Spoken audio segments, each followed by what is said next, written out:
দোস্ত বিপিএল শেষ হয়েছে প্রায় মাসখানেক আগে, কিন্তু এখনও তার নেতিবাচক রেশ রয়ে গেছে। দোস্ত শহীদ আফ্রিদি দাবি করেছেন তার সঙ্গে $1,00,000 চুক্তি ছিল, কিন্তু তাকে দেওয়া হয়েছে মাত্র $19,000। দোস্ত বিপিএল এর পারিশ্রমিক নিয়ে অবশেষে বোমা ফাটিয়েছেন শহীদ আফ্রিদি। এন্ড সেকেন্ড নিউজটি থাকবে দোস্ত, প্রকাশ্যে এসেছে সালমান খানের নতুন সিনেমা সিকেন্দারের টিজার, যেখানে ভাইজানকে দেখা গেল রুদ্র মুক্তিতে।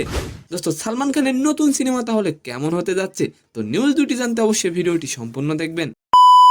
দোস্ত বিপিএল এর দল চিটাগং কিংস এর শুভেচ্ছা দূত এবং মেন্টর হিসেবে যে অর্থ পাওয়ার কথা ছিল তার পুরোটা এখনো পাননি বলে দাবি করেছেন শহীদ আফ্রিদি।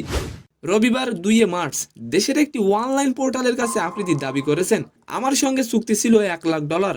কথা ছিল বাংলাদেশে পা রাখার পর $50,000 দেওয়া হবে এবং বাকি 50,000 টুর্নামেন্ট চলাকালীন দেওয়া হবে। দোস্ত এবারের বিপিএল 2025-এ পারিশ্রমিকের কারণে অনেক বিদেশি প্লেয়ার অখুশি হয়েছেন। এই বিষয়ে অবশ্যই আপনি একটি কমেন্ট করে যাবেন। দোস্ত আফ্রিদি বলেন, আমাকে মোট $19,000 দেওয়া হয়েছে এবং কালকে দেব, 2 দিন পরে দেব বলে বারবার ঘোরানো হচ্ছে। দোস্ত আফ্রিদি আরো বলেন, বাংলাদেশ ও বিপিএল এর ভাবমূর্তির কথা ভেবে এতদিন আমি চুপ ছিলাম। দোস্ত পরিশেষে তিনি বলেন, প্রয়োজন হলে আমাদের প্রধানমন্ত্রী ও বাংলাদেশের প্রধান উপদেষ্টাকেও চিঠি লিখবো।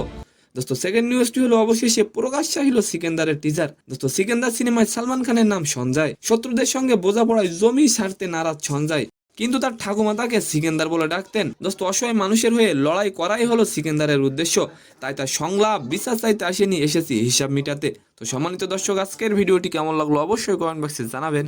আর ভিডিওটি যদি ভালো লাগে অবশ্যই একটি লাইক দিয়ে আমাদের চ্যানেলটিকে সাবস্ক্রাইব করে দিবেন। ধন্যবাদ।